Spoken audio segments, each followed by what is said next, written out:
परमपिता परमात्मा सारी सृष्टि के रचनहार, कुल मालिक, असंख्य ब्रह्मांडों के स्वामी, जगत गुरु, तीनों लोकों में प्रवेश करके सबका भरण पोषण करने वाले राजाधिराज, आत्माधार, नाथों के नाथ, देवों के देव, महादेव, सर्वेश्वर, महेश्वर, मृत्युंजय, अजरो अमर, आदि अनादि सनातनी प्रभु, जगत पिता जगदीश्वर, श्री श्री 1008 की उपाधि के वास्तविक अधिकारी, अकाल मूर्त सौद स्वरूपी राम वासुदेव, सर्वगतम ब्रह्म, परम पूज्य, प्रथम पूज्य, परम संत, परम पुरुष, परम धनी, परम दयालु, सत्य कबीर, हक्का कबीर, अल्लाहु कबीर, अल्लाहु अकबर, बाखबर, अल्लाह ताला, जगत के तारणहार, जगत के मुक्तिदाता, जगत के जगन्नाथ, हारे के सहारे, हिंदुओं के राम, मुसलमानों के अल्लाह, सिखों के वाहिगुरु, ईसाइयों के मसीह, दया के सागर दया निधि, करुणा के सागर करुणा निधि, स्वयंभू परिभू, संकट मोचन, कष्ट हरण, मंगल करण, दुख भंजन,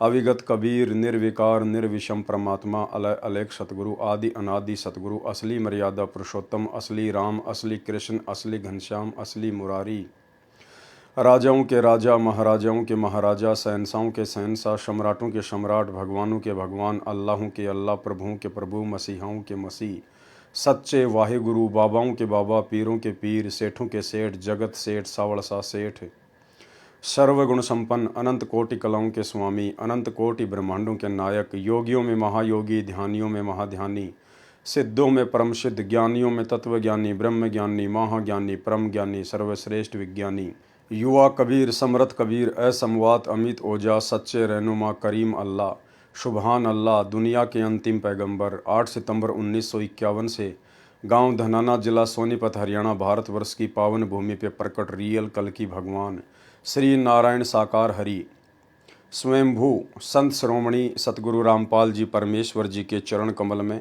साध संगति से जुड़े हुए देश विदेश से हम सभी सत्सेवक भाई बहनों का अनंत कोटि दंडवत प्रणाम। सत्साई भाई और बहनों, दया परमपिता परमेश्वर सतगुरु रामपाल जी भगवान की, सर्व सृष्टि के सर्जनहार की, जिनकी विशेष रजा से, वीआईपी आशीर्वाद से आप और हम सभी सत्सेवक भाई बहन साध संगति से जुड़कर गुरुदेव के तत्व ज्ञान को आधार बनाकर, मर्यादाओं में रहते हुए ज्ञान को आधार बनाकर, घर को आश्रम बनाकर, गुरु को ही परमात्मा मानकर भक्ति मार्ग पर आगे बढ़ रहे हैं। भाई और बहनों, सतगुरु रामपाल जी परमेश्वर जी की विशेष रजा के बिना ये इस कलयुग की पिछली पीढ़ी में बिल्कुल भी संभव नहीं है। यानी साध संगति का नसीब होना ये गुरुदेव भगवान की छप्पर फाड़ दया है। और यह दया परमपिता परमेश्वर की आप और हम सभी आत्माओं के ऊपर इसी प्रकार से बनी रहे, उसके लिए हम गुरुदेव भगवान का जितना धन्यवाद करें उतना ही थोड़ा है। तो भाई और बहनों, बरवाला कांड को लेकर आज हमारा ये आखिरी वीडियो है और उम्मीद करूँगा आप जियों को परमाणु के साथ में जो दिखाया गया है, बताया गया है गुरुदेव के मुख कमल से भी और काल प्रेरित सतलोक आश्रम मैनेजमेंट हरियाणा के कर कमलों से लिखी गई पुस्तकों के माध्यम से भी, तो उम्मीद करूंगा आप जियों को पूरी तरह से ये पूरा करौथा कांड और बरवाला कांड समझ में आ चुका होगा। भाई और बहनों, यदि समझ में आ गया है तो अब आगे गलतियां करने से बचें। जो भी आपसे त्रुटियां हुई हैं, जो भी आपसे गलतियां हुई हैं, जो भी जाने अनजाने में सतलोक आश्रम मैनेजमेंट हरियाणा की कुसंगति में पढ़कर आप लोगों से गलतियां हुई हैं, सतगुरुदेव भगवान के सत्संगों के विरुद्ध जितने भी कुकर्म हुए हैं, अभी मौका है, परमेश्वर दयालु है, ये परीक्षा का समय है। अपने घर पर ही गुरुदेव भगवान से अपनी तमाम जाने अनजाने की गलतियों की क्षमा याचना कीजिए और संकल्प ले लीजिए कि जब तक मेरे गुरुदेव भगवान हिसार जेल से अपनी लीला पूरी करके बाहर नहीं आएंगे, तब तक हम किसी भी, ना ही तो आश्रम में जाएंगे, ना ही किसी नामदान सेंटर पर जाएंगे और ना ही हम किसी ऐसे कुपात्र को ज्योति पाठ और दान का पैसा देंगे। जो भी कुछ देना होगा गुरुदेव भगवान के आने के बाद उनके कर कमलों में देंगे। तब तक ज्ञान को आधार बनाएंगे, घर को ही आश्रम बनाएंगे और गुरु को ही परमात्मा बनाकर साध संगति से जुड़े हुए सत्सेवक भाई बहनों की तरह मर्यादाओं को फॉलो करते हुए अपनी भक्ति करेंगे। क्योंकि परमात्मा कहते हैं यदि आप मर्यादा में हैं और गुरु को भगवान मान रहे हैं तो फिर आपको कहीं भी धक्के खाने की आवश्यकता नहीं है। मोकू कहाँ ढूंढे रे बंदे, मैं तो तेरे पास में। और रोज़ हम संध्या आरती में पढ़ते हैं, घट ही में गंगा, घट ही में जमुना और घट ही में है जगदीश सतगुरु तारेंगे। तो सतगुरु रामपाल जी परमेश्वर जी की सत्य भक्ति विश्वास की भक्ति है। जिसको अपने गुरु पर विश्वास हो गया, ज्ञान समझ में आ गया और मर्यादा में रहेगा, तो परमात्मा पल पल साईं की तरह अपनी उस प्यारी आत्मा के साथ में रहेगा। तो भाई और बहनों, काफ़ी कुछ आपने बरवाला कांड को लेकर समझ लिया है। किस प्रकार से बरवाला कांड करवाने के लिए काल बली ने गुरुदेव भगवान के बेटा बेटी भाई बंधु रिश्तेदारों को निमित्त बनाया, स्टेट कोऑर्डिनेटरों को निमित्त बनाया और बड़े बड़े परम भगत समझे जाने वाले उन 2 कोटि के जीवों को निमित्त बनाया। दास 2 कोटि का जीव इसलिए कह रहा है क्योंकि आज उनके कुकर्मों से, उनके मनमाने आचरणों से हमें पता चल गया है कि उनको तो अध्यात्म का क ख ग भी ज्ञान नहीं है। केवल उनको इतना ही पता था कि ब्रह्मा विष्णु महेश के माता पिता कौन है, इसके अलावा उन्हें कुछ भी ज्ञान नहीं था। और गुरु को मानुष मानकर अपनी वही मनमानियाँ करते रहे जो मनमानियाँ नाम दीक्षा से पहले वो किया करते थे। और नतीजा निकला, खुद माया के पुजारी बनकर अपनी पूर्व जन्म की भक्ति को खर्च कर रहे हैं, बर्बाद कर रहे हैं। क्योंकि वर्तमान में तो उनकी मर्यादा टूटी हुई है, गुरु का आशीर्वाद है नहीं, नाम रहित हैं। और जो पिछले उनके पुण्य हैं दान धर्म या सुमरण के, केवल उन्हीं को वो खर्च रहे हैं। और उन्हें लग रहा है कि हमारी तो मौज मच रही है, हमें तो परमात्मा अनाप शनाप धन संपदा के मालिक बनाते जा रहे हैं। भाई और बहनों, लाइट चली जाने के बाद भी इन्वर्टर चलता है 2, 4, 5 घंटे, लेकिन इसका मतलब ये नहीं है कि बिना लाइट के भी उसकी बैटरी ख़त्म होने के बाद वो चलता ही रहेगा। तो ये थोड़े बहुत दिनों की इनकी मौज है, इनकी ऐसो आराम है। उसके बाद जब इनके पाप कर्म इनके सामने उजागर होंगे तब इनसे लिए दिए भी नहीं जाएंगे। तो भाई और बहनों, हम जो आम संगत वाले भाई बहन हैं, हम लोग इनके इन कुकर्मों को देखकर जो करोथा कांड का रहस्य नामक पुस्तक में लिखे हुए हैं, बरवाला कांड का रहस्य नामक पुस्तक में लिखे हुए हैं, भ्रष्ट जज कुमारक पर नामक पुस्तक में लिखे हुए हैं, जो हम देख रहे हैं, पढ़ रहे हैं, समझ रहे हैं, जान रहे हैं, हमने इन लोगों से दूरी बना लेनी चाहिए और गुरुदेव के ज्ञान को आधार बनाकर ही भक्ति मार्ग पर चलना चाहिए। तभी हम सफल हो पाएंगे। और परमात्मा भी यही चाहते हैं कि आने वाले समय में जब मैं सतलोक चला जाऊंगा, उसके बाद मेरे बच्चे किसी के ऊपर भी आश्रित ना रहें, ना मेरे बेटा बेटी भाई बंधु रिश्तेदारों पर, ना कोऑर्डिनेटरों पर और ना ही परम भगत समझे जाने वाले भक्तों पर। हर स्थिति में मेरे ज्ञान को आधार बनाकर ही निर्णय लें, तभी ये भक्ति मार्ग पर सफल हो पाएंगे, अन्यथा काल इनको कभी भी झटका दे देगा। तो भाई और बहनों, आज हमारा लास्ट पार्ट है बरवाला कांड के ऊपर। तो बरवाला कांड से पहले जो पुस्तक लिखी गई थी राष्ट्रीय समाज सेवा समिति के द्वारा, जिस राष्ट्रीय समाज सेवा समिति में सतगुरु रामपाल जी परमेश्वर जी का कलयुगी परिवार शामिल था और जितने भी सतलोक आश्रम में मुख्य सेवादार थे वो सभी शामिल थे और सब के सब काल प्रेरित थे, काल की गोद में बैठे हुए थे। उन्होंने काल को मौका दे दिया, वो काल के एजेंट बने हुए थे और इन्हीं तमाम आत्माओं को आधार बनाकर और इन्हीं आत्माओं से ये पुस्तक लिखवाकर भ्रष्ट जज कुमारक पर जजों को भड़काया गया। अनर्गल भाषा जजों के खिलाफ बोली गई, पुस्तक में यूज की गई, पुस्तक को बंटवाया गया, जिससे जजों को चुनौती दी गई और जजों ने फिर जबरन बरवाला कांड में अपनी भी सहभागिता निभाई। तो भ्रष्ट जज कुमारक पर राष्ट्रीय समाज सेवा समिति के सर्व सदस्य, ये समिति पूर्ण रूप से धार्मिक तथा गैर राजनीतिक है। लेकिन हम देख रहे हैं वर्तमान में जिस प्रकार 2019 में सतलोक आश्रम मैनेजमेंट हरियाणा ने कांग्रेस सरकार का समर्थन किया, कांग्रेस सरकार को वोट डलवाए और वर्तमान 2024 में बीजेपी सरकार का समर्थन किया, बीजेपी सरकार को वोट डलवाए। तो हम देख रहे हैं कि ये संस्था कितनी गैर राजनीतिक है। ये संस्था पूर्णतया राजनीतिक बन चुकी है। इस संस्था का भक्ति और भगवान से कोई लेना देना नहीं है। भ्रष्ट जज कुमारक पर भ्रष्ट जज बने चंडी माई जो बलि मांगती है। ये देखिए किस प्रकार की भाषा सतगुरु रामपाल जी परमेश्वर जी से उपदेश प्राप्त करने के बाद में, और जिनको हम अपनी नादानी में अपनी छोटी सोच के चलते बड़े बड़े परम भगत माना करते थे, गुरु जी का भाई, बड़े बड़े स्टेट कोऑर्डिनेटर, बड़े बड़े सेवादार, गुरुदेव के 24 घंटे साथ में रहने वाले उनके बॉडीगार्ड, ये उन लोगों की भाषा है जजों के प्रति जो इन्होंने इस पुस्तक में लिखी है, उनको भड़काया है।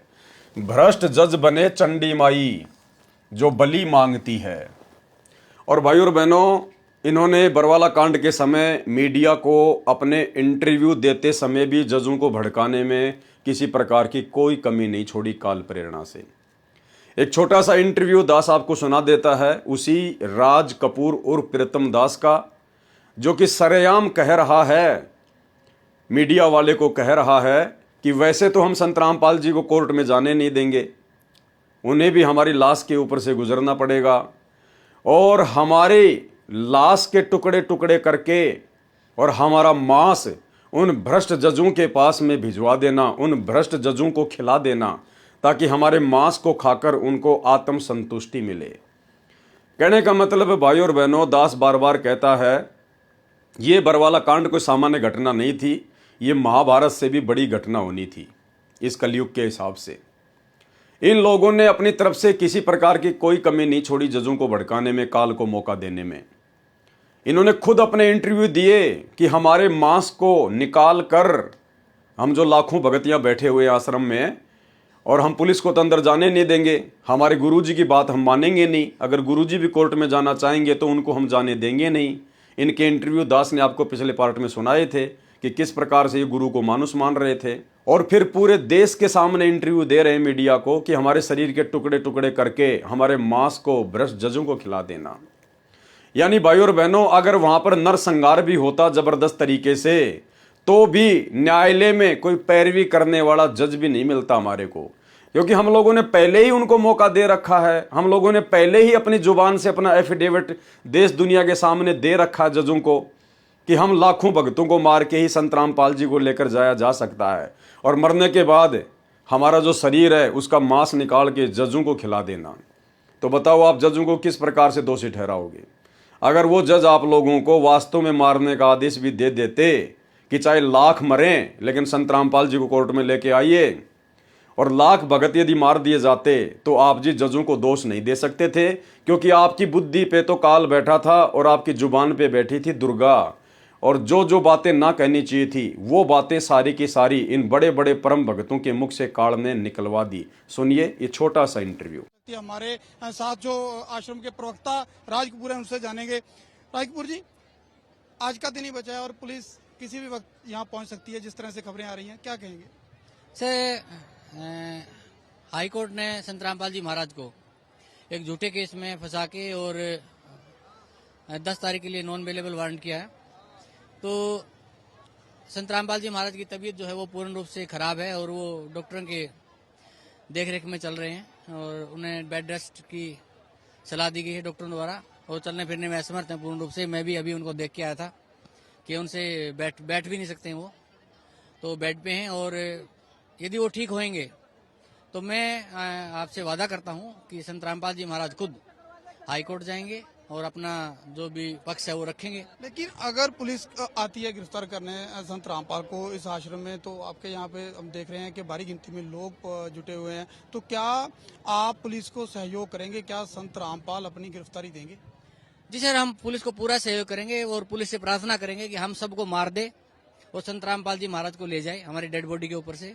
और हम सर पुलिस से और इस प्रशासन से यही प्रार्थना करेंगे कि जो हमें मार के संत रामपाल जी महाराज को ले जाएं, और हमारे मांस को, हमारी आखिरी इच्छा है कि हमारे मांस को निकाल के पका के, और जो भ्रष्ट जज हैं जो कानून की पालना नहीं करते हैं, अनदेखा करते हैं, कानून के साथ खिलवाड़ करते हैं, उन भ्रष्ट जजों को प्लीज हमारा मांस खिला दिया जाए, ताकि उनकी आत्मा को संतुष्टि मिल सके, उनको ये शांति मिले कि हमने संत रामपाल जी महाराज के जो शिष्य हैं उनका मांस खा लिया है, अब तो वो कम से कम हमें बख्श दें। ऐसे में यानी कि आश्रम का सीधा सीधा यही कहना है कि हर हाल में किसी भी कीमत पर तो संत रामपाल की गिरफ्तारी नहीं होने दी जाएगी। सर देखो, संत रामपाल जी महाराज की गिरफ्तारी का कोई मतलब नहीं है। संत रामपाल जी महाराज को यदि स्वस्थ हों। यह थे राज कपूर, प्रवक्ता हैं सतलोक आश्रम के। इनका साफ कहना है कि किसी भी कीमत पर संत रामपाल को यहां से गिरफ्तार नहीं करने दिया जाएगा, और यह लोग सीधा सीधा कह सकते हैं विरोध करेंगे गिरफ्तारी का, और किसी भी कीमत पर गिरफ्तारी नहीं होने देंगे। कैमरामैन प्रवीण के साथ नपिंदर सिंह बराड़, एबीपी न्यूज, बरवाला हिस्सा। तो भाई और बहनों, ये तो सतगुरु रामपाल जी भगवान की मेहर थी, उनकी दया थी, जो परमात्मा ने इतनी बड़ी घटना को बहुत ही सामान्य घटना में टाल दिया, परिवर्तित कर दिया। अन्यथा लाशों के ट्रक भरने थे। जिस प्रकार से इन लोगों ने अपने इंटरव्यू दिए और जिस प्रकार से इन्होंने जजों को भड़काने में कोई कमी नहीं छोड़ी। आज भाई और बहनों, यदि सरेआम आप किसी की माँ या बहन के लिए इस प्रकार के शब्द यूज करें, चंडी माई, और पुस्तक बंटवा के आप जी उनको चुनौती दें, उनको भड़काने का प्रयास करें, तो आपके गांव में, आपके घर में महाभारत हो जाएगी, महाभारत। क्योंकि कोई भी व्यक्ति इस प्रकार के शब्द अपनी माँ बहन के लिए स्वीकार नहीं करेगा, सुनना नहीं चाहेगा। और सतलोक आश्रम मैनेजमेंट हरियाणा ने भगत होने के बावजूद, और भगत भी सतगुरु रामपाल जी के, सतगुरु रामपाल जी हमें 30 वर्षों से समझा रहे हैं, ज्ञान दे रहे हैं कि ऐसी वाणी बोलिए मन का आपा खोए, औरन को शीतल करे आपू शीतल होए। कबीरा जग में बैरी कोई नहीं, जो मन शीतल होए, या आपा को डारी दे दया करे सब कोई। लेकिन इन वाणियों पे तो हम चलते नहीं, इन वाणियों को तो हमने कभी अपने हृदय में उतारा ही नहीं, ये तो खाली बोलने के लिए हैं। और देखिए किस प्रकार से गुरुदेव के ज्ञान के विरुद्ध खड़े होकर भाषा का प्रयोग कर रहे हैं। भ्रष्ट जज बने चंडी माई जो बलि मांगती है। भ्रष्ट जज निजी स्वार्थ की पूर्ति न होने के कारण मनमाने आदेश पारित करके 100-200 भक्तों की बलि मांग रहे हैं। हम तो 10 लाख सदस्य बलि देने को तैयार हैं ताकि भ्रष्ट जजों का खप्पर भर सकें। ये भाषा बिल्कुल भी ज्ञान आधार से जायज नहीं है। हम क्यों इस प्रकार से बलि देंगे 10 लाख भगत? अरे हमें बड़ी मुश्किल से, बड़े सौभाग्य से तो परमात्मा मिला है, सतगुरु मिला है। ये मनुष्य देह उन्होंने बताई कि बेटा भक्ति के लिए मिलती है, ये ऐसे बर्बाद नहीं करनी चाहिए। अगर कोई आत्महत्या करता है, छोटी छोटी बातों को लेकर लड़ाई झगड़ा करता है, मार काट करता है, तो वो तो दुष्ट आत्मा बताई सतगुरु रामपाल जी भगवान ने। और हम तो बड़ी आसानी से बरवाला कांड में 10 लाख लोगों की बलि देने के लिए तैयार हो गए। और भाई और बहनों, वास्तव में जब बलि देने का समय आया, वास्तव में जब बलि देने का समय आया, तो यही राज कपूर पीछे हट गया। भगोड़ा बनने का पूरा प्रयास किया, आश्रम से मुंह छुपाकर भागने का महेंद्र की तरह पूरा प्रयास किया, लेकिन ये पकड़ा गया। और उससे पहले इसने मीडिया को इंटरव्यू दिया। भाई और बहनों, जितने भी बेचारे नादान भगत, भोले भाले भगत जो वहां बैठे हुए थे, आश्रम के बाहर जो आंदोलन कर रहे थे, उनको तो गुरुजी का आदेश बता दिया गया कि गुरुजी का आदेश है, पुलिस को अंदर नहीं आने देना है, और गुरुजी कोर्ट की तारीख पर नहीं जाना चाहते हैं। तो भगत तो बेचारे नादान थे, भोले थे, सैकड़ों की संख्या में आश्रम के बाहर बैठ गए, जैसा भी उनके हाथों में डंडे वंडे, झंडे वंडे दिए गए। यानी उन भक्तों को बैठाया किसने? इन्हीं राष्ट्रीय समाज सेवा समिति वालों ने, इन्हीं सतलोक आश्रम मैनेजमेंट वालों ने।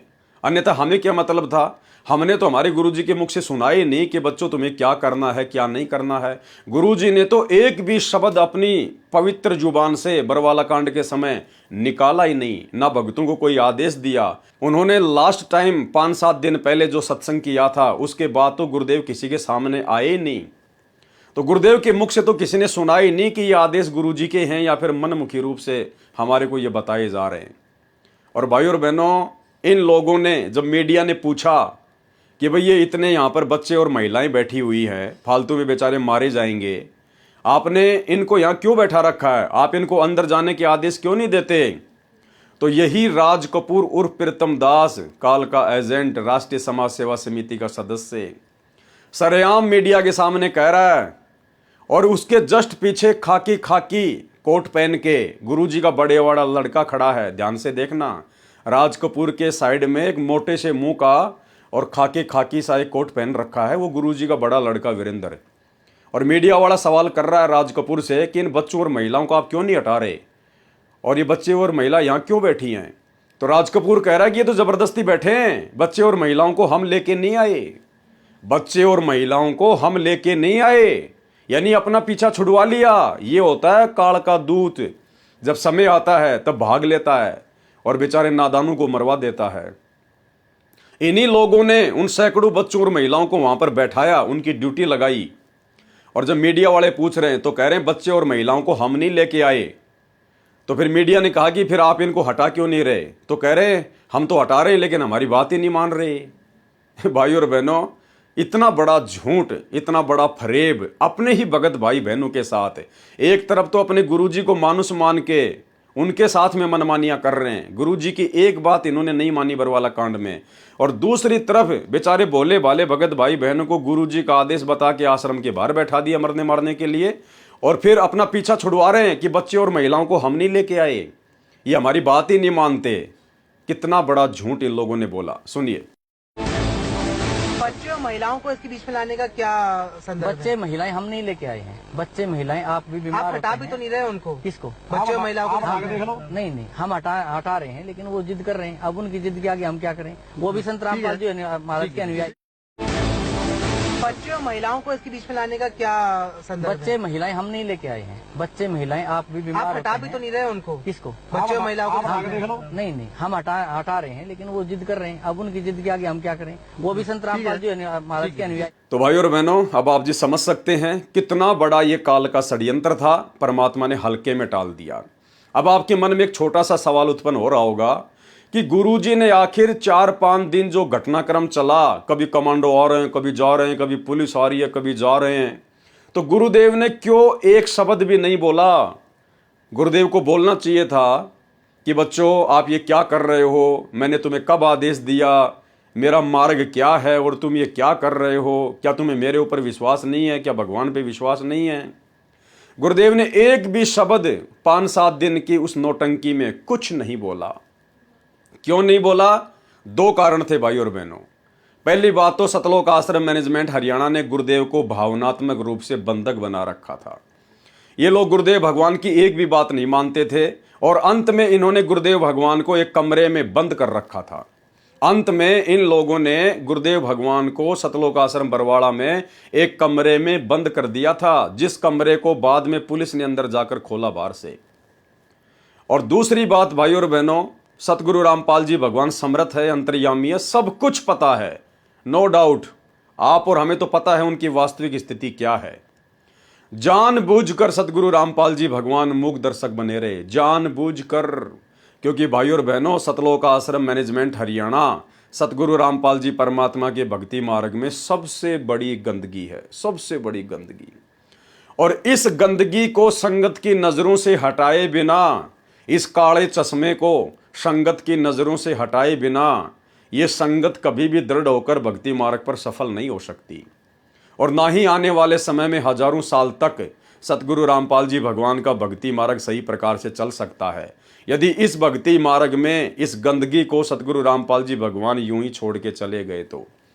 क्योंकि अब आगे इस भक्ति मार्ग में अन्य संतों और पंथों की तरह भाई भतीजावाद नहीं चलेगा, परिवारवाद नहीं चलेगा, वंशवाद नहीं चलेगा।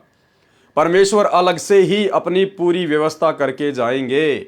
इन परिवार वालों का, गुरुदेव के बेटा बेटी, भाई बंधु रिश्तेदारों का, इन वर्तमान के स्टेट कोऑर्डिनेटरों का और बड़े बड़े सेवादारों का भक्ति मार्ग में किसी प्रकार का कोई रोल नहीं रहेगा। यानी साध संगतियां जो सतगुरु रामपाल जी भगवान ने चलाई हैं, आने वाले समय में परमात्मा के बच्चे ज्ञान आधार से इतने दृढ़ हो जाएंगे कि हमें किसी मैनेजमेंट की आवश्यकता पड़ेगी नहीं, हमें किसी प्रकार की मनमानियां करने की आवश्यकता पड़ेगी नहीं। हम सौपन में सोच भी नहीं सकते मनमानियां करने की। आज हम साध संगति से जुड़े हुए भगत भाई बहन लाखों की संख्या में हो चुके हैं। आज हम साध संगत वालों को ना तो किसी कोऑर्डिनेटर की आवश्यकता है, ना किसी परम भगत की आवश्यकता है, ना गुरुजी के परिवार की आवश्यकता है, ना भक्ति करने के लिए किसी आश्रम की आवश्यकता है। और सतलोक आश्रम मैनेजमेंट हरियाणा से लाखों गुना अच्छी मर्यादा में रह के अपने गुरु को भगवान मान के, घर को आश्रम मानकर भक्ति कर रहे हैं। तो परमेश्वर ऐसा ही पूरी संगत को अपने ज्ञान में रंग के चले जाएंगे, तो किसी को किसी की आवश्यकता पड़ेगी नहीं। और जो अच्छी आत्मा होंगी उनको परमात्मा यहाँ से निकाल देंगे। तो भाई और बहनों, इस प्रकार से फिर आगे ये भक्ति मार्ग परमात्मा का सेट होगा। और एक सत्संग में तो गुरुदेव भगवान ने बिल्कुल स्पष्ट कह रखा है भाई और बहनों, क्योंकि आने वाले समय में ये आश्रम नहीं रहेंगे। आने वाले समय में गुरुदेव के सतलोक जाने के बाद भक्ति करने के लिए आश्रमों की आवश्यकता नहीं होगी, बिल्कुल भी नहीं होगी। एक सत्संग में गुरुदेव ने स्पष्ट कर रखा कि जब बच्चों घर घर में ज्ञान हो जाएगा, घर घर में सीढ़ी हो जाएंगी, उस समय कोई काल का दूत यहाँ घुसेगा ही नहीं। ये ज्ञान की आवश्यकता तो इसलिए पड़ी कि कोई काल का दूत तुम्हारे को भ्रमित ना कर दे। आने वाले समय में सभी भगत होंगे, घर घर में ज्ञान होगा, घर घर में चर्चा होगी, गांव गांव में भगत होंगे, आपको कहीं जाने की आवश्यकता ही नहीं पड़ेगी। गांव गांव में सत्संग हुआ करेंगे, आपस में सब मालिक की चर्चा किया करेंगे, ज्ञान चर्चाएं हुआ करेंगी। और गुरुदेव ने स्पष्ट कह दिया कि आपको कहीं भी धक्के खाने की आवश्यकता नहीं पड़ेगी। ये दास जब सतलोक जाएगा तो ऐसी व्यवस्था करके जाएगा, आप लोगों को कहीं भी धक्के खाने की जरूरत ही नहीं पड़ेगी। अब भाई और बहनों, धक्के तब खाएंगे जब आश्रम होंगे। जब आश्रम ही नहीं होंगे तो धक्के कहां से खाएंगे? तो ये गुरुदेव का संकेत समझना। परमात्मा कह रहे हैं आने वाले समय में ये दास ऐसी व्यवस्था करके जाएगा, जब सतलोक जाएगा आप लोगों को कहीं भी धक्के खाने की आवश्यकता नहीं पड़ेगी। अर्थात जिस प्रकार से वर्तमान में सत्सेवक भाई बहन भक्ति कर रहे हैं उसी प्रकार से पूरी दुनिया भक्ति करेगी। सुनिए छोटा सा सत्संग। पुण्यात्माओं, ये ऐसा ज्ञान है सिंपल लैंग्वेज में, बूढ़े तो बूढ़ा कति 70-80 साल का भी इस ज्ञान को समझ जाए। अगर बालक 10 साल का भी इसको ध्यान से सुनेगा तो कति उंगलियां पर हटा दूंगा आपके। ज्ञान तो इसलिए बताना जरूरी हो गया कि अज्ञान गणा हो गया, कोई तुम्हें विचलित ना कर दे और ये बात बिगाड़ ना दे काल का दूत आके। इसलिए, और नहीं तो फिर 2 अक्षर की बात है, ये ज्ञान है, ये नाम है, ये भक्ति करो, फिर बातें खत्म होगी। ये मर्यादा है। और जब ये एक रूटीन पड़ जाएगा, फिर सत्संग घर घर में सीढ़ी हो जाएंगी, घर घर में सत्संग सुनियो। ये दास जब सतलोक चला जाएगा ऐसी व्यवस्था बना के जाओगे कि तांडने की जरूरत ना पड़े। तुम घर घर में सीढ़ी हो जाएंगी, घर घर में सत्संग सुनियो।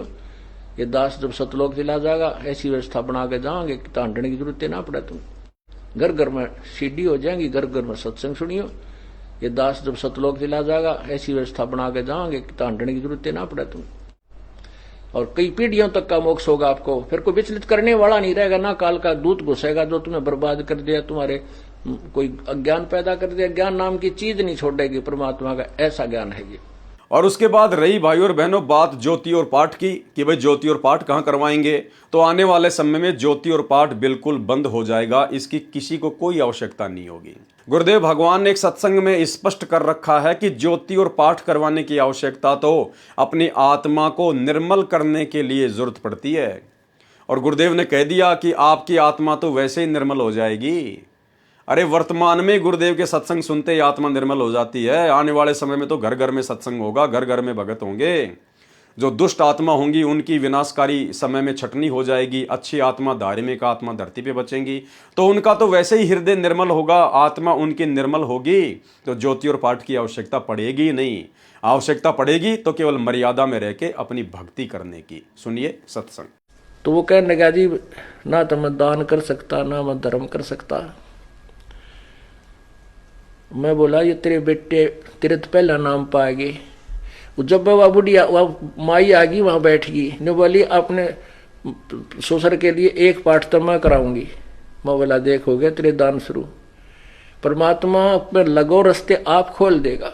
कोई आप सुमन करो, आपने जो सुमन से बड़ा तो कुछ भी नहीं है, बाप के हाथ में कुछ नहीं है, मान लिया।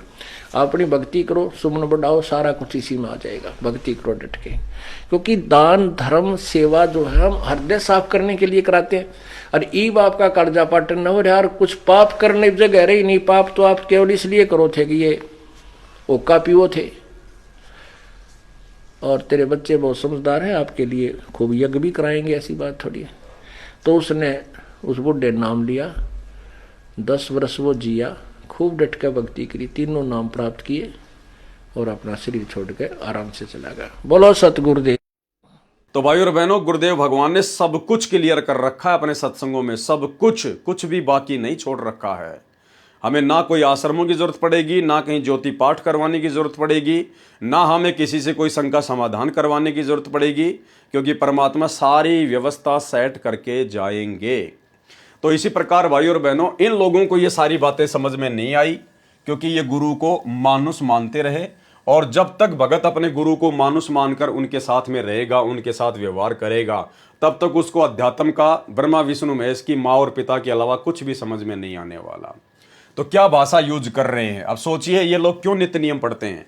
और नित्य नियम पहली बात तो ये लोग पढ़ते नहीं है, ये केवल मोबाइल में लगा लेते हैं। वो भी जब इनको टाइम मिल गया तो मोबाइल में लगा लेते हैं, अन्यथा इनको कोई विशेष आवश्यकता नहीं है। ये लोग पता नहीं नित्य नियम यानी 3 समय की आरतियां भी करते हैं या नहीं करते हैं, टाइम पर करते हैं या नहीं करते हैं।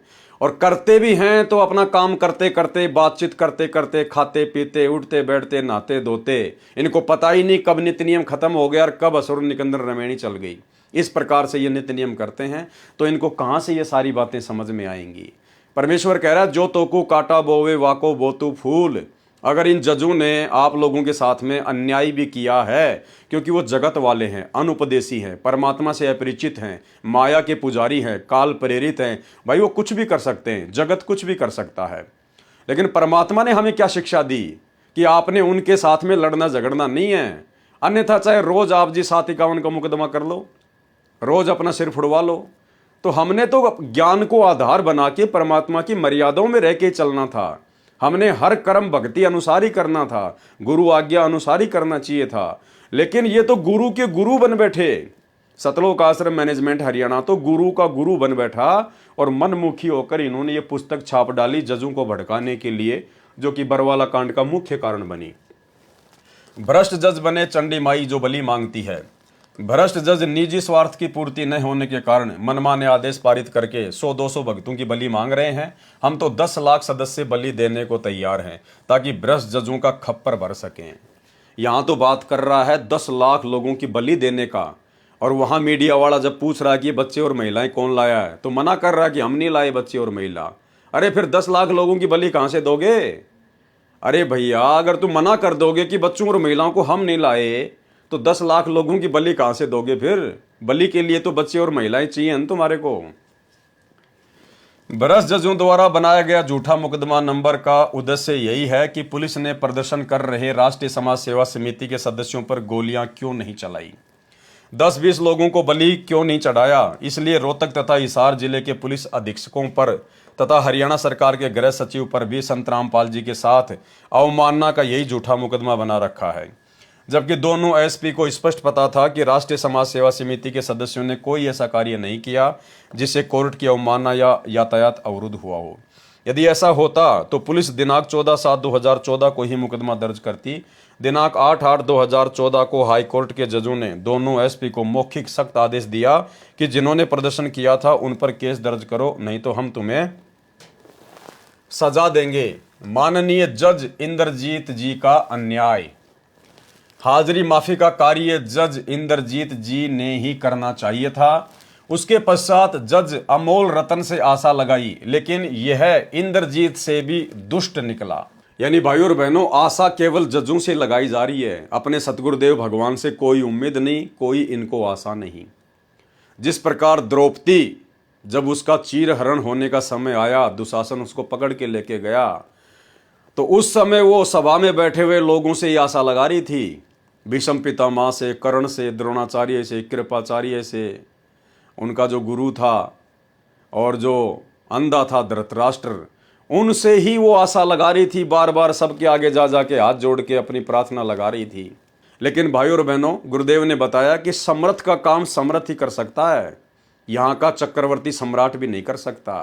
तो इसी प्रकार समर्थ सतगुरु रामपाल जी भगवान जो इनके साथ में आश्रम में बैठे हुए हैं, लेकिन इनको ना पहचान कर, इनको तो अपने जैसा एक मानुष मानकर व्यवहार कर रहे हैं, और जजों से ही उम्मीद लगाई जा रही है कि वो जज अब की बार हो सकता है हमारे मुकदमे समाप्त कर दे, हो सकता है वो जज बहुत अच्छा हो, वो हमारे मुकदमे समाप्त कर दे। अरे मुकदमे उस समय तक समाप्त नहीं होंगे जब तक ये समरस शक्ति नहीं चाहेगी। जब तक ये समरस शक्ति नहीं चाहेगी तब तक मुकदमे समाप्त नहीं होंगे। और बहुत सारी बातें हैं भाइयों और बहनों। आपको एक मैं पीला पर्चा दिखाऊंगा जो गुरुदेव भगवान को सजा होने के बाद 2018 में जब गुरुदेव भगवान को डबल उम्र कैद की सजा हुई, उसके दूसरे दिन ही सतलोक आश्रम मैनेजमेंट हरियाणा ने एक पीला पर्चा संगत में वायरल किया। उस पीले पर्चे में इन्होंने लिखा कि गुरुजी का आदेश है कि जजों का कोई दोष नहीं है, जजों ने जो भी कुछ किया है परमात्मा के आदेश अनुसार किया है, यानी जैसा परमात्मा ने चाहा वैसा ही हुआ है, इसलिए हमने किसी को कोई दोष नहीं देना है। अब भाइयों और बहनों, हम कौन सी बातों पे यकीन करें बताइए। एक तरफ तो इस पुस्तक में जिस प्रकार से जजों के खिलाफ भाषा लिखी जा रही है, उनको भड़काया गया है, उनको माई चंडी, जल्लाद, जालिम, पता नहीं क्या क्या कहा जा रहा है। दुश्मन के साथ भी ऐसा बर्ताव नहीं किया जाता जैसा इन जजों के खिलाफ भगत होकर राष्ट्रीय समाज सेवा समिति वाले कर रहे हैं। और दूसरी तरफ जब गुरुजी को डबल उम्र कैद की सजा हो जाती है तो दूसरे ही दिन पीला पर्चा निकाल दिया जाता है इसी राष्ट्रीय समाज सेवा समिति के द्वारा कि जजों का कोई दोष नहीं है। अब बताइए किस पे यकीन करें हम। विचार करने की बात है, हाई कोर्ट में जाने का खर्च सहन करना कितना कठिन है। राष्ट्रीय समाज सेवा समिति वाले कह रहे हैं कि बार बार हमारी तारीखों पे तारीखें लगाई जा रही है, बार बार हमारे को कोर्टों में बुलाया जा रहा है। इन जजों को ये भी पता है कि कितना खर्चा होता है, कितनी हम लोगों को परेशानियां उठानी पड़ती हैं। ये लोग तो एसी लगे कमरों में बैठे बैठे खाली आदेश पारित कर देते हैं, और हम लोगों को कितनी परेशानियां, कितनी कठिनाइयां होती हैं, पैसा खर्च होता है। हाई कोर्ट में जाने का खर्च सहन करना कितना कठिन है, ये निर्दयी तथा भ्रष्ट जज वातानुकूल कक्ष में बैठकर भूल जाते हैं गरीब जनता के दर्द को। ये भ्रष्ट जज तो कौवे काग जैसी वृत्ति के व्यक्ति हैं। भाई, अगर जज लोग मनमाने आदेश पारित कर देते हैं एसी के कमरे में बैठ के, और ये तो कौवे जैसी वृत्ति के हैं, दुष्ट हैं, तो भैया तुम कौन से राजा हरिश्चंद्र हो फिर? जिस प्रकार तुम्हारे को भ्रष्ट जज बार बार बुलाते हैं और तुम कहते हो हमें परेशानी होती है, दिक्कत होती है, तो जैसे ही तुम्हारे पास में जजों का आदेश आया, ठीक उसी समय तुम लोग बेचारी भोली भाली 200 400 500 किलोमीटर दूर बैठी संगत को आदेश पारित कर दिया करते थे कि फलाने दिन गुरुजी की तारीख है, आपने वहां कोर्ट में जाना है, चंडीगढ़ आना है, रोहतक आना है, हिसार आना है। तो तुम्हारे मेरे भ्रष्ट जजों में क्या अंतर है? अरे तुम तो नालायकों बैठ के अपनी गाड़ियों में एसी ऑन करके तुम तो 2 मिनट में वहां पहुंच जाते थे, और बेचारी भोली संगत कोई एमपी से आ रहा है, कोई बिहार से आ रहा है, कोई राजस्थान से, कोई यूपी से आ रहा है, अपने बाल बच्चों को लेके आ रहे हैं। बेचारे सुबह कमाते हैं, शाम को खाते हैं, कहाँ से वो किराए लेके आएंगे, कितने परेशान होंगे। तुम लोगों को कभी संगत का दर्द दिखाई दिया? तुम्हें अपना दर्द, अपनी तकलीफ तो दिखाई दे रही है, लेकिन बेचारी भोली भाली संगत की तकलीफें दिखाई नहीं दे रही थी। बेचारे कहां से ट्रेनों में बैठकर, बसों में बैठकर पैसा खर्च करके तुम्हारे एक आदेश पर गुरुजी का आदेश समझकर आ जाया करते थे। क्या तुम लोगों को कभी उस नादान संगत की, भोली भाली संगत की परेशानियां नजर आई जो जजों को तुम्हारी परेशानियां नजर आएगी? तो तुम दोनों एक ही कैटेगरी के हो। कौवा पशु के शरीर पर बने जख्म पर चोंच मारकर मांस नोचकर अपना पेट भरता है, उसको पशु के जख्म से होने वाले दर्द से कोई लेना देना नहीं है। इसी प्रकार भ्रष्ट जज कौवे जैसे स्वभाव के हैं। सर्व भक्तों ने एक पुस्तक सच बनाम झूठ लिखी, यानी राष्ट्रीय समाज सेवा समिति ने एक पुस्तक लिखी सच बनाम झूठ, और नाम ठोक रहे हैं सभी भक्तों का। अरे सारे भगत तो भैया कम से कम 20-25 लाख थे उस समय। तुम्हारे अनुसार 20-25 लाख भगत थे, जबकि वास्तव में 14.5 लाख ही भगत थे टोटल। तो क्या कह रहे हैं? सर्व भक्तों ने एक पुस्तक लिखी सच बनाम झूठ, जिसमें स्पष्ट लिखा था कि यह पुस्तक सर्व संगत ने मिलकर बनाई है। सर्व संगत को तो बेचारी को पता भी नहीं। लेखक के स्थान पर एक भगत बसंत दास का पता लिख दिया गया। लेखक के नाम पर किसका नाम लिखा गया? भगत बसंत दास का, जिसका इंटरव्यू दास ने आपको पढ़ाया था, जिसने सारनाम लेने के बाद 2009 में अपनी ही गुरु बहन के साथ में मुंह काला किया, कुकर्म किया। वो बसंत दास जिसने सच बनाम झूठ पुस्तक लिखी, उसके बाद ये पागल घोषित हो गया। इसका रोहतक से इलाज चल रहा है मेंटल हॉस्पिटल से। लेखक के स्थान पर एक भगत बसंत दास का पता लिख दिया गया ताकि कोई संपर्क करना चाहे तो कर सके। यह पुस्तक दिनांक 27/9/2010 को हाईकोर्ट के सर्व जजों व देश के अन्य अधिकारियों को भेजी। यानी 2010 में ही इन्होंने इस प्रकार से जजों को भड़काना शुरू कर दिया था। बरवाला कांड हुआ 2014 में, उससे 4 साल पहले ही सतलोक आश्रम मैनेजमेंट हरियाणा ने सच बनाम झूठ पुस्तक लिखकर उसमें जजों के खिलाफ सारी बातें लिखकर, सेम इसी प्रकार की भड़काऊ भाषाएं लिखकर समाज में बांटनी शुरू कर दी थी। यानी जजों ने भी कितनी सहनशीलता दिखाई भाई और बहनों, ये भी आप जी सोचना। कहावत है कि रोजे माफ कराने गए, नमाज और गले डाल दी। भैया तुम कुकर्म ही ऐसे करते हो, तुम लोग ये कर्म ही ऐसे कर रहे हो भगत होने के बावजूद, अपने गुरु को परमात्मा ना मानकर, गुरु पर विश्वास ना करके, अपनी ही मनमानियां करते हुए जो कुकर्म तुम कर रहे थे, तो तुम्हारे साथ में ऐसा ही होना था। कहावत है कि रोजे माफ कराने गए, नमाज और गले में डाल दी। संत रामपाल जी महाराज ने पंजाब व हरियाणा हाई कोर्ट में सुरक्षा की अर्जी लगाई। सतगुरु रामपाल जी भगवान ने कोई सुरक्षा की अर्जी नहीं लगाई। ये सर्वशक्तिमान परमात्मा समर्थ है, इनको किसी की सुरक्षा की आवश्यकता नहीं है। ये अर्जी इसी राष्ट्रीय समाज सेवा समिति ने लगाई, इन्हीं बड़े बड़े परम भक्तों ने लगाई, और नाम ठोक दिया जाता है हर बात के पीछे सतगुरु रामपाल जी का। संत रामपाल जी महाराज ने पंजाब व हरियाणा हाईकोर्ट में सुरक्षा की अर्जी लगाई। माननीय हाईकोर्ट ने परिस्थितियों को देखते हुए सुरक्षा देने का आदेश दिया। 2009 पारित किया। माननीय पंजाब व हरियाणा कोर्ट के आदेश के बावजूद हरियाणा सरकार ने कोई सुरक्षा नहीं दी। भाई सतगुरु जब चाहेगा वही होगा, तुम्हारे करने से कुछ नहीं होगा। संत रामपाल जी महाराज ने माननीय पंजाब व हरियाणा हाई कोर्ट में हरियाणा सरकार के विरुद्ध कोर्ट की अवमानना का केस डाला। ये सतगुरु रामपाल जी भगवान ने नहीं डाला, इसी राष्ट्रीय समाज सेवा समिति ने डाला। सतगुरु यहां पर किसी पर मुकदमे करने नहीं आता। अगर सतगुरु मुकदमा करेगा तो उनके भगत क्या करेंगे? अरे हम तो अपने सतगुरु से सीखेंगे ना। अगर सतगुरु ही अवमानना का मुकदमा डालेगा अपनी तरफ से तो हम भगत क्या करेंगे भाई? अरे मालिक कहते हैं जो तो को काटा बोवे वाको बोतु फूल। तो सतगुरु कभी किसी पे अवमानना का या किसी अन्य प्रकार का मुकदमा नहीं डालता है। मुकदमा डालने वाले यही लोग थे, नाम सतगुरु रामपाल जी का। माननीय ब्रश जज श्री हेमंत गुप्ता ने सरकार को तो कोई नोटिस तक नहीं किया, उल्टा संत रामपाल जी महाराज को इसी अवमानना के केस के तहत नोटिस कर दिया कि प्रथम दृष्टा के रूप से संत रामपाल जी पर सच बनाम झूठ पुस्तक के कारण कोर्ट की अवमानना का मुकदमा बनता है। यानी जो पुस्तक राष्ट्रीय समाज सेवा समिति ने लिखी जजों के खिलाफ और भड़काया जजों को, जब जजों ने उस पुस्तक को पढ़ा और एक्शन लिया तो वो मुकदमा भी संत रामपाल जी पे लगा दिया अवमानना का। ये होती है मनमानियां, चेला करे कांड और भुगते गुरु। ये पुस्तक लिखी राष्ट्रीय समाज सेवा समिति ने, बसंत सैनी का ऊपर नाम लिख दिया गया और जजों के खिलाफ अनर्गल बातें लिख दी गई। अब जज तो यही समझेगा कि भैया संत रामपाल जी ने लिखी होंगी, वरना उनके भगत अपनी तरफ से क्यों लिखेंगे।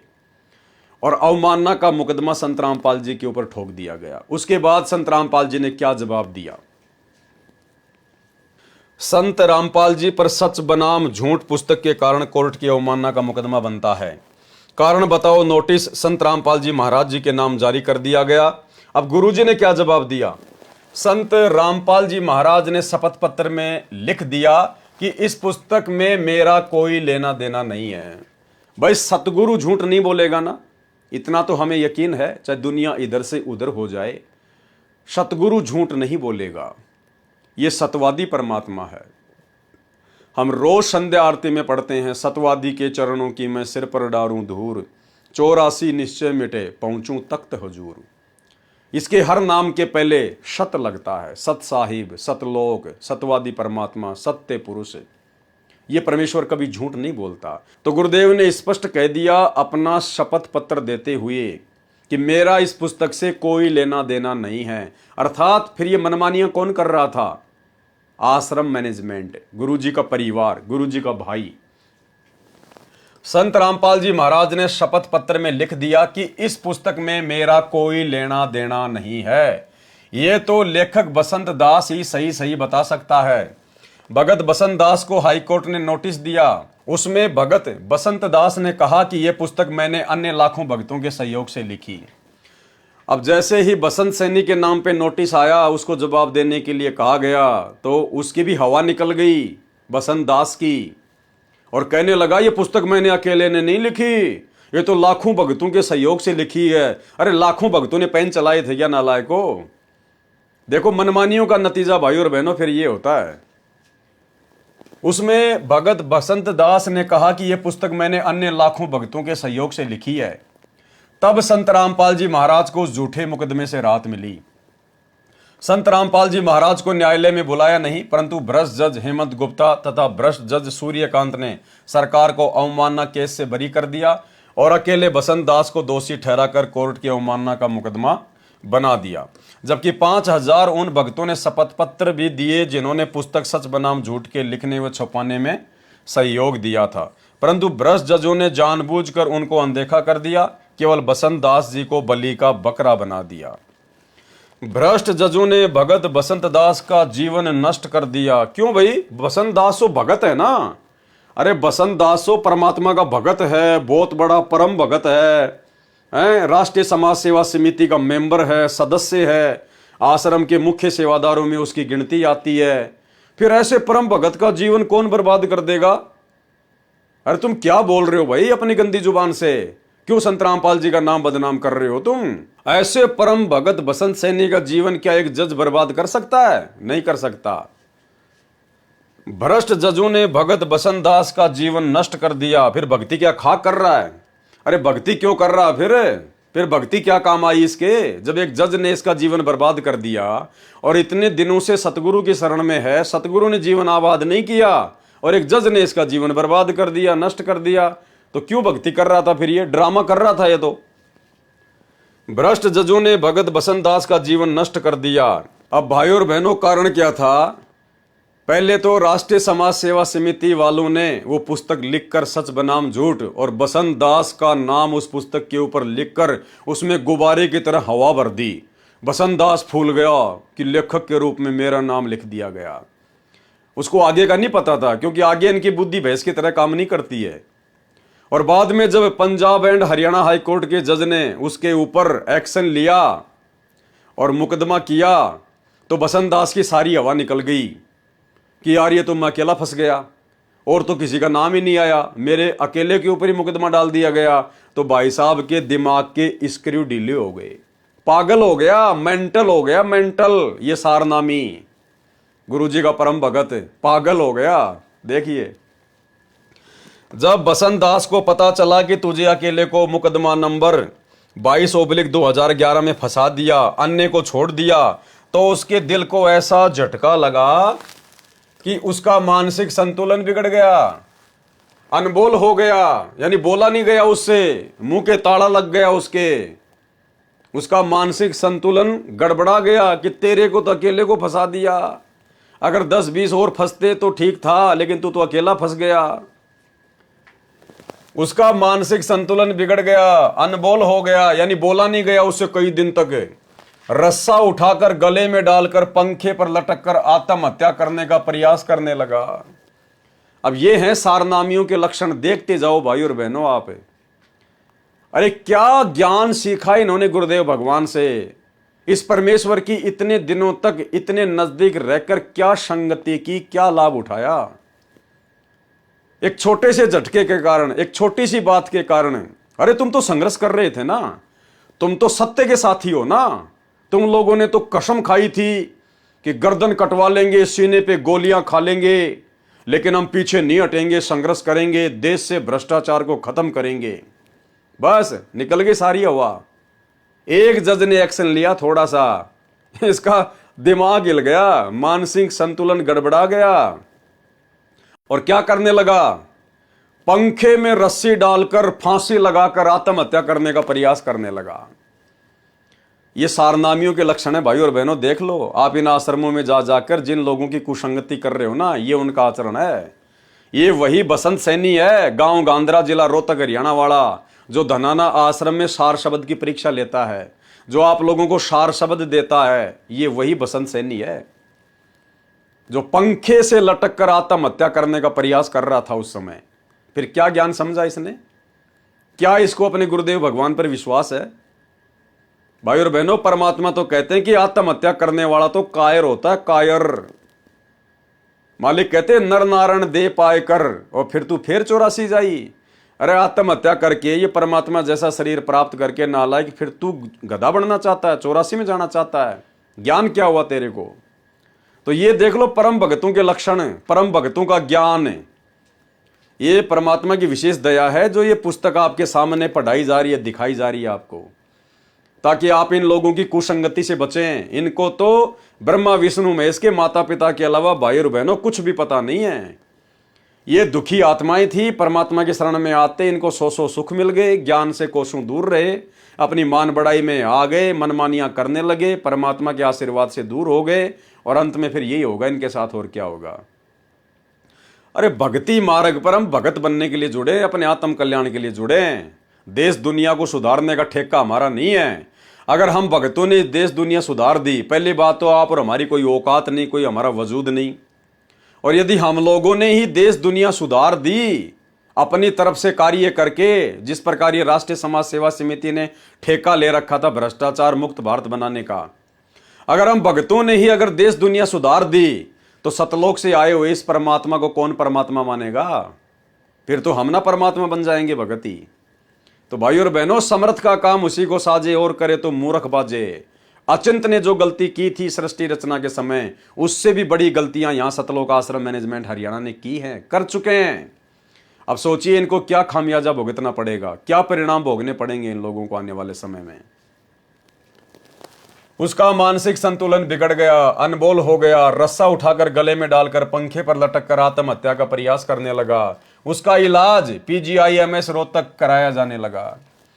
यानी वो इतना डिस्टर्ब हो गया, इतना पागल हो गया कि रोहतक की PGIMS हॉस्पिटल में उसको एडमिट करवाया गया और उसका इलाज चल रहा है। ऐसे पागल व्यक्ति से ये लाखों की संगत धनाना आश्रम में जाकर और सार शब्द ले रही है। यानी उस पागल ने सबको पागल बना दिया। भ्रष्ट जज राजीव भल्ला को इसमें भी संतोष नहीं हुआ। हमारे निजी जीवन में भी भ्रष्ट जज दखलंदाजी करने लगे। हाई कोर्ट के जज राजीव भल्ला को बताया गया कि बसंत दास मानसिक तौर से बीमार है, इसका इलाज PGIMS में कराया जा रहा है।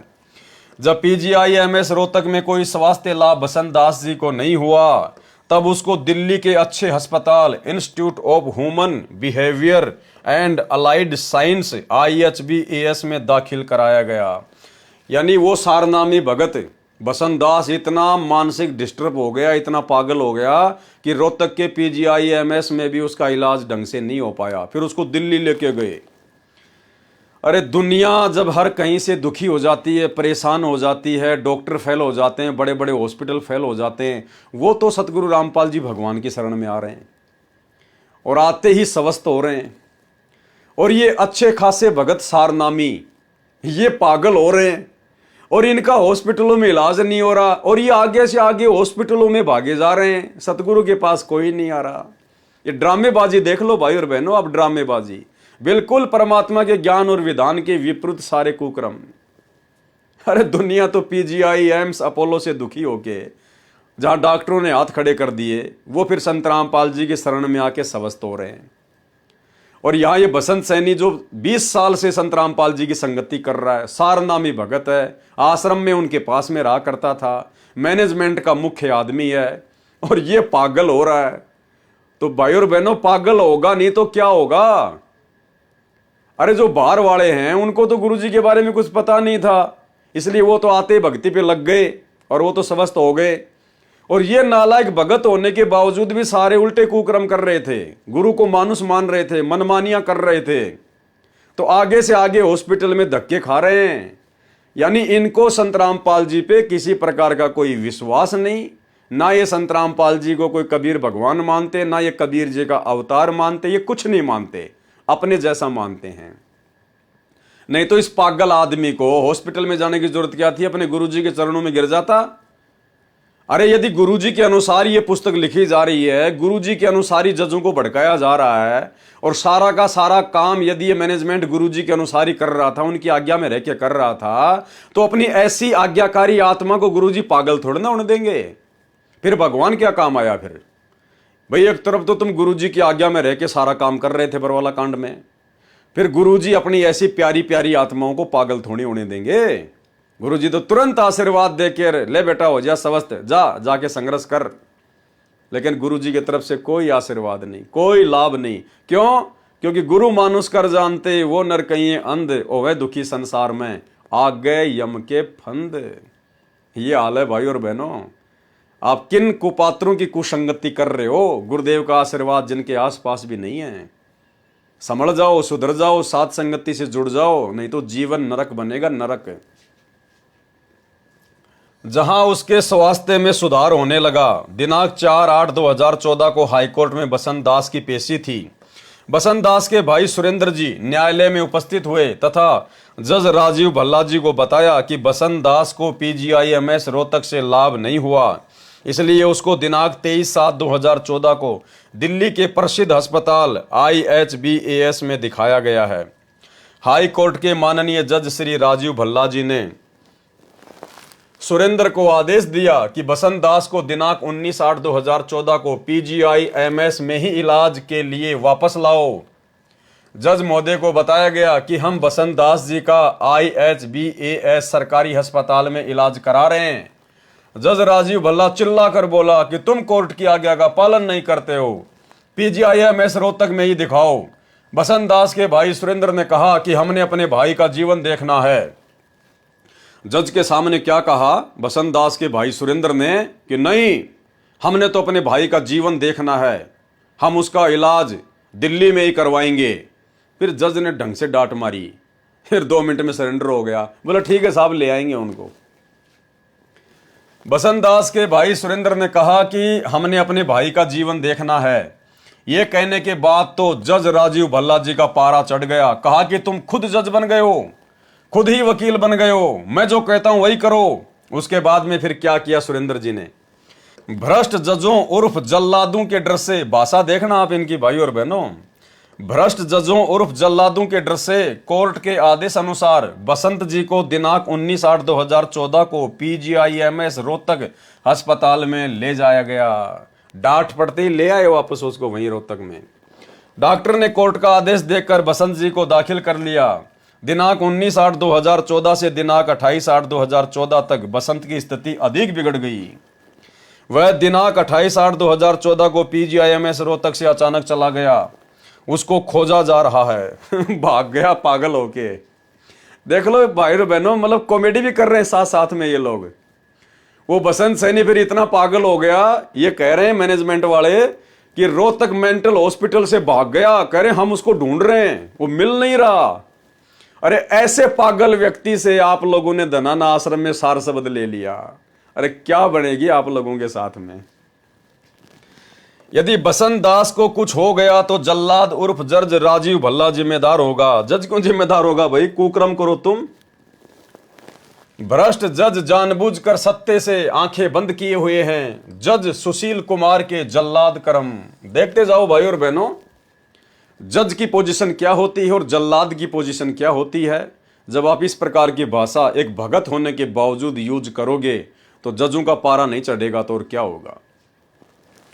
सुशील कुमार गुप्ता सेशन जज रोहतक का बोया बीज है। झूठा मुकदमा 12/2014 बना।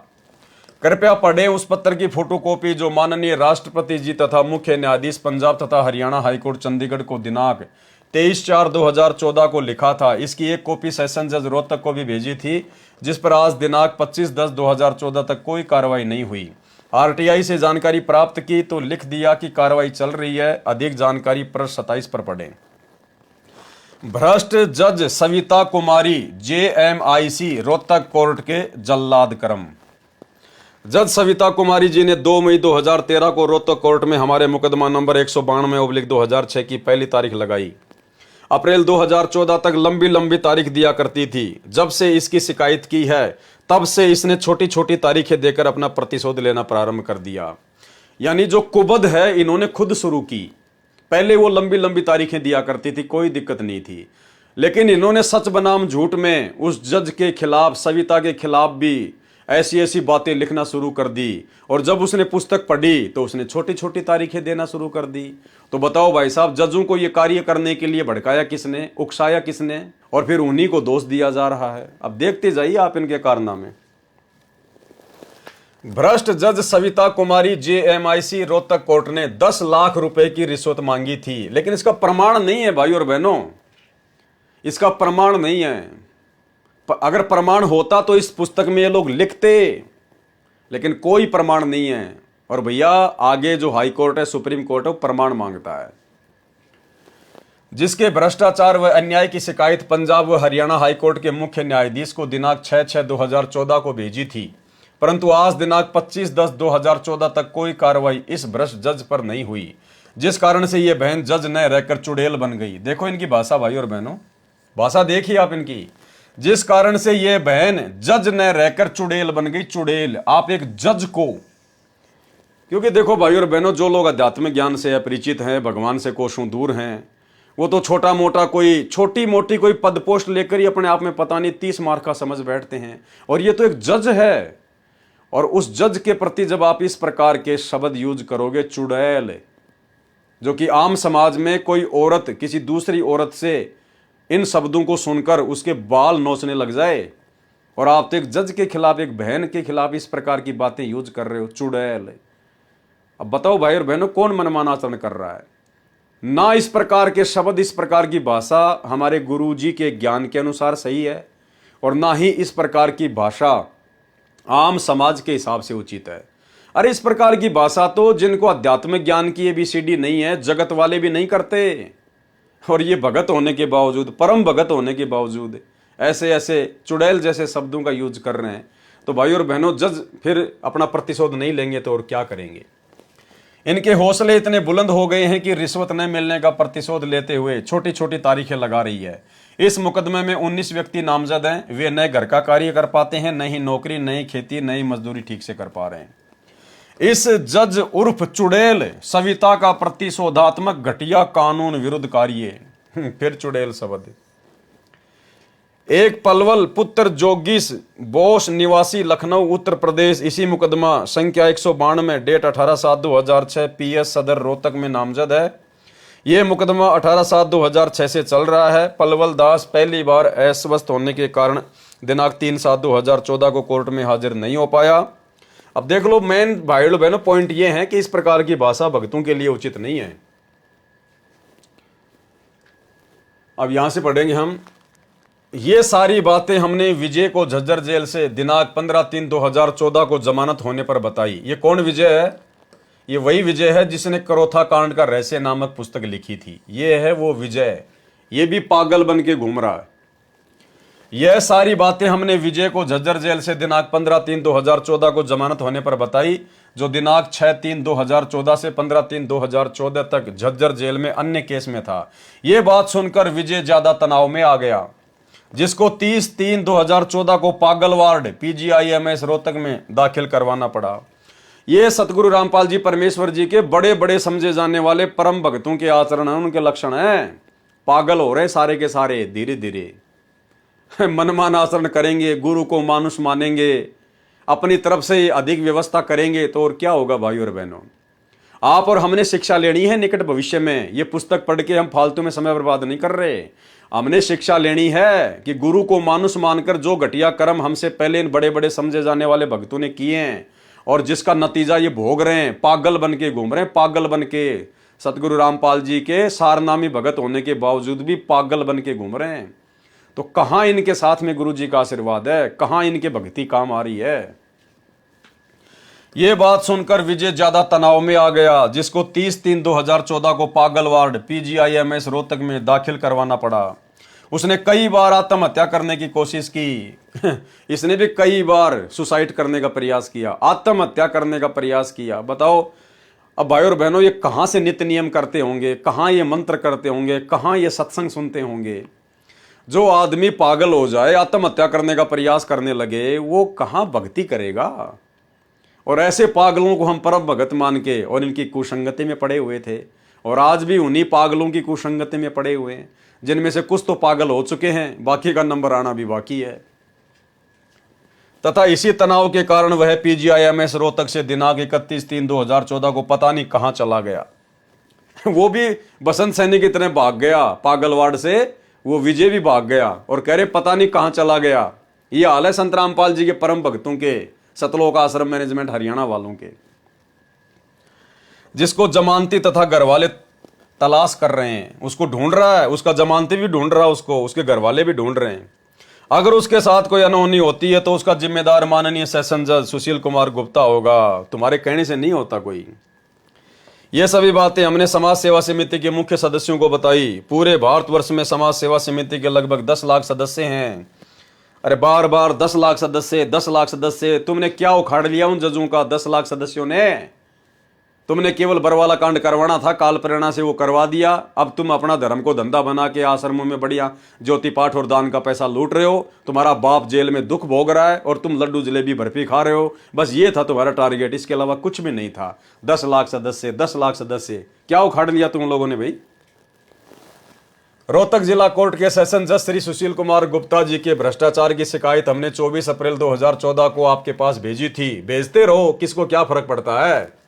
जिसमें बताया गया कि श्री सुशील कुमार गुप्ता जी ने हमारे से 30 लाख रुपए की मांग की। मांग पूरी न होने के कारण जो अन्याय किया गया उसका विस्तृत विवरण लिखा है, परंतु पता गलत लिख जाने के कारण कई दिनों के पश्चात वह पत्र हमें वापस प्राप्त हुआ।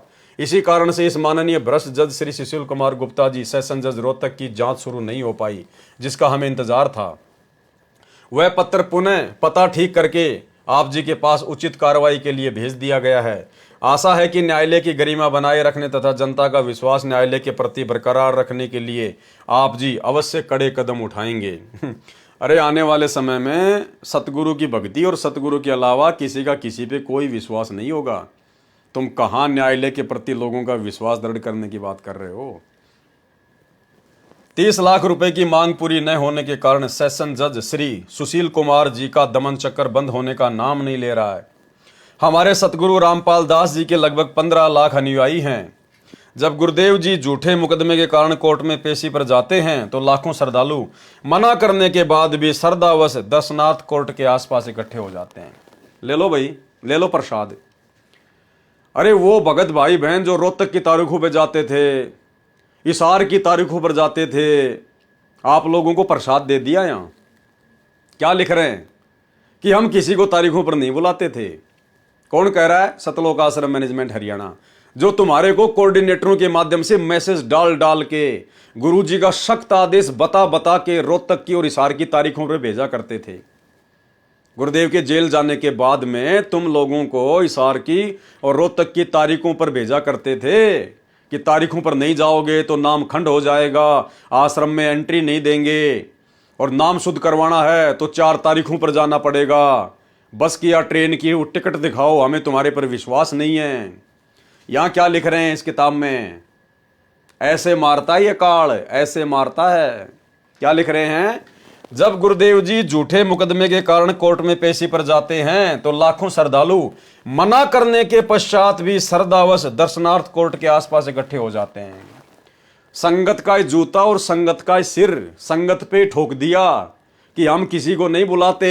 वो भगत तो अपनी श्रद्धा से, अपनी मर्जी से ही कोर्ट के आसपास इकट्ठे हो जाते हैं, जबकि सबको पता है कि बेचारे भक्तों को मैसेज डाल डाल के कोऑर्डिनेटर लोग दबाव डाल डाल के हिसार की तारीखों पर भेजा करते थे। और यहाँ क्या लिख रहे हैं? हम नहीं बुलाते, वो तो अपने आप ही आ रहे हैं। ऐसे मारता है ये काल, ये है मनमानिया। और जाओ, उनके साथ आर्य समाज के लोग झगड़ा करते हैं और क्या करेंगे? मनमन आचरण करोगे ये तो झगड़ा ही करेंगे और क्या करेंगे भाई। श्रद्धालुओं के साथ मारपीट करते हैं जिससे लॉ एंड ऑर्डर की परेशानी आती है। क्यों बुलाया तुमने भक्तों को? जब तुम्हें पता है कि लॉ एंड ऑर्डर डिस्टर्ब हो रहा है तो क्यों भक्तों को अपने कोऑर्डिनेटरों से मैसेज डाल डाल के बेचारों को परेशान किया करते थे? जिस कारण से संत रामपाल जी महाराज की हाजिरी माफी की अर्जी न्यायालय में लगाई जाती है, हालात को मद्देनजर रखते हुए जो न्यायालय के द्वारा मंजूर कर दी जाती है। जब भी संत रामपाल जी महाराज की पेशी होती है उसी दौरान आर्य समाज के व्यक्तियों द्वारा पुलिस की मौजूदगी में दूर दराज से आए हुए उनके अनुयायियों की पिटाई की जाती है। पिटाई होगी और क्या होगा भाई? जब मनमानियां करोगे, गुरु के आदेश की अवहेलना करोगे, जब आपके गुरुजी ने कह दिया इस पुस्तक में पहले कि मैं किसी को नहीं बुलाता, ये सब राष्ट्रीय समाज सेवा समिति के लोग हैं, मेरा इनसे कोई लेना देना नहीं है, और जब तुम लोग जबरदस्ती जाओगे अपने गुरुजी की आज्ञा के विरुद्ध तो सिर पर डंडे पड़ेंगे और क्या होगा? ये पड़ रहे देखो डंडे, ये फोटोएं खींची हुई है, ये सिर फूटे हुए हैं। अच्छा, डंडा खाए संगत, बेचारी माता बहनें, बच्चे, बुजुर्ग, ये सतलोक आश्रम मैनेजमेंट हरियाणा वाले संगत को आगे करके पीछे निकल लेते थे। डंडे खाई संगत, और 1:30-2 बजे के आसपास एक मैसेज डालते थे कि आज की तारीख पूरी हो चुकी है, गुरुजी का आदेश है, सब अपने अपने घर चले जाओ। ये था इनका ड्रामा भाई और बहनों, काल प्रेरणा से। कृपया देखें पुलिस की मौजूदगी में अनुयायियों के साथ मारपीट की फोटो, जागरण सिटी 16 जून 2007। दिखाते रहो, किसको क्या फर्क पड़ता है भैया, दिखाते रहो। हरी भूमि रोहतक मंगलवार 1 अगस्त 2006। रामपाल के अनुयायी को धुना। ये तो करौथा कांड के समय की बातें हैं। सत्संग के वे वचन मेरे आर पार निकल गए। अब ये लास्ट पेज है भाई और बहनों इस पुस्तक का। संत जी ने बताया कि एक राज्यपाल के पास 2 राज्यों का पदभार था, रिटायरमेंट के निकट था, इसलिए हेलीकॉप्टर में 3 करोड़ रुपए 100 के नोट लेकर पहाड़ी क्षेत्र में प्लाट खरीदने परिवार सहित जा रहा था। दुर्घटना में सहपरिवार मारा गया। पहाड़ों में नोट उड़ते फिर रहे थे। गवर्नर के सरकारी निवास में 40 करोड़ रुपया भी अवैध मिला। उस अनजान व्यक्ति ने परमात्मा के विधान को न जानने के कारण आजीवन विष खाया। उसी विष ने उसका सर्वनाश कर दिया। अभी उस जीव का सिलसिला समाप्त नहीं हुआ, आगे क्या होगा। जिस जिससे रिश्वत ली थी उसके एक एक पैसे को चुकाना पड़ेगा, किसी का गधा बनकर ऋण उतारेगा, किसी की भैंस बनकर। सत्संग में बताया गया कि इसलिए परमात्मा के विधान को समझकर बुराई से बचें। तुमने उस दरगाह का महल नहीं देखा, धर्मराज के तिल तिल का लेखा। विशेष राजनेता, जज तथा प्रशासनिक अधिकारी ये भी अपने भाई बहन हैं, हमारे शत्रु नहीं हैं, परंतु अज्ञानतावश रिश्वत का विष खाकर पाप के भागी बन रहे हैं। इनको इससे बचाना हमारा उद्देश्य है। जब विष रिश्वत के दुष्परिणाम का ज्ञान होगा तब जैसे किरका जहर का रंग होरी हो, कहो कौन तिस खावे राम रंग होरी हो। भावार्थ है कि जिसको विष के दुष्परिणाम का ज्ञान हो जाएगा तथा विष पॉइजन का एक कण भी यदि कहीं गिरा पड़ा होगा उसको भी कोई नहीं खा सकता। इसी प्रकार ये रिश्वत रूपी विष का ज्ञान होने के पश्चात कोई ये गलती नहीं करेगा। एक जज का इकलौता पुत्र था, वही दुर्घटना में मारा गया। अज्ञानतावश वह फिर भी बाज नहीं आ रहा। परमात्मा के विधान को जानकर ही यह बुराई छूटेगी। इसके साथ जीव का स्वभाव है कि उसे दंड का खौफ भी अनिवार्य है, इसलिए कड़े कानून बनाने की आवश्यकता है। भैया, सरकारों ने ना जाने कितने कितने कड़े कानून बना दिए। अरे जो अरब कंट्री है, कुवैत है, दोहा है, कतर है, सऊदी अरब है, वहाँ से बड़े कानून तो पूरी दुनिया में कहीं नहीं है। अगर कोई बलात्कार करता है तो सरेआम उसको फांसी दी जाती है, उसका सर कलम कर दिया जाता है। वहाँ भी बलात्कार नहीं रुक रहे, कड़े कानूनों से नहीं रुक सकते मेरे भाई। अरे जीव के ऊपर तीनों गुणों का प्रभाव बताया परमात्मा ने। जब तुम्हारे शंकर भगवान काम वासना को नहीं रोक पाए, उनका तो कितना बड़ा कानून होगा। जब वो अपने आप को नहीं रोक पाए और मोहिनी के साथ में कुकर्म कर डाला, तो आम जीवों की क्या औकात है कि ये रजोगुण से प्रभावित होकर इस प्रकार के काम करने से बच जाएं। मान लीजिए कोई रजोगुण से बुरी तरह से प्रभावित है और उसने ठान लिया कि मुझे ये कुकर्म करना है, उसको उस समय वो कड़े कानून दिखाई नहीं देते, वो पुलिस, वो कोर्ट, वो जेल, मार पिटाई दिखाई नहीं देती, कुछ नहीं दिखाई देता। जब भगवान शंकर के ऊपर कामदेव का प्रभाव हुआ तो उस समय वो अपनी पत्नी को भी भूल गया, अपनी इज्जत को भी भूल गया, अपनी पोजीशन को भी भूल गया और मोहिनी के पीछे पीछे चल दिया काम वासना के वश होकर, और आगे चलकर बदनीयत से उसका हाथ पकड़ लिया। और श्री सुख सागर में साफ साफ लिखा हुआ है कि बाद में उसका वीर्य पतन हो गया। अब बताइए फिर यहाँ का 2 कोड़ी का जीव कैसे कड़े कड़े कानूनों से सावधान हो सकता है। ये तो परमात्मा के कानून से जीव सावधान होगा। जैसे आज उनके लाखों भगत इस तत्व ज्ञान को लेकर, अच्छे बुरे की जानकारी लेकर, कौन से कर्म करने से क्या होगा, कौन से कुकर्म करने से हानि होगी, इस परमेश्वर का भरपूर आशीर्वाद चाहिए, मर्यादा चाहिए और परमेश्वर का ज्ञान चाहिए। इनके ज्ञान से ये दुनिया सुधरेगी, संभलेगी। ये तीनों गुणों का प्रभाव कम होगा, जिससे जीव आने वाले समय में गलतियां करने से बचेगा। सरकारें ना जाने कितने कड़े कड़े कानून बना के परेशान हो चुकी है, फिर भी देश में आए दिन ये क्राइम, ये बलात्कार, चोरी, डकैतियां, भ्रष्टाचार, ये सारी बुराइयां बढ़ती क्यों जा रही है। भैया ये सरकारों के बस की बात नहीं है। राष्ट्रीय समाज सेवा समिति वालों, ये तो भगवान धरती पर आया इसलिए है कि अब ये सरकारों के बस की बात नहीं रही। थोड़े बहुत दिनों में 2028 से पहले पहले ये आपकी सरकारें हाथ खड़ी कर करके भागेंगी। जैसे बांग्लादेश के प्रधानमंत्री भाग के हिंदुस्तान में आ गई, अफगानिस्तान का राष्ट्रपति हामिद करजई भाग के कहीं और चला गया। ऐसे आने वाले समय में, युग परिवर्तन का समय 2028, ये बड़े बड़े देशों के बड़े बड़े राजनेता जिनकी आज तूती बोलती है, ये हाथ खड़े कर करके ये अपनी जान बचाते फिरेंगे। इस काल के कानून से काल का सिस्टम नहीं सुधरता। ये परमेश्वर इस कलयुग में थोड़े समय के लिए सतयुग जैसा माहौल बनाएगा अपना संविधान लागू करके। जो संविधान आप और हम सभी के ऊपर लागू हो चुका है, ये परमात्मा के भक्ति नियम, परमात्मा का ज्ञान, और खाली ज्ञान से और भक्ति से भी कुछ नहीं होता। जब तक सतगुरु अपना आशीर्वाद ना बख्शे, जब तक सतगुरु अपनी तरफ से जीव को राहत ना दे, तब तक ये ज्ञानवान भी कुछ काम नहीं आता।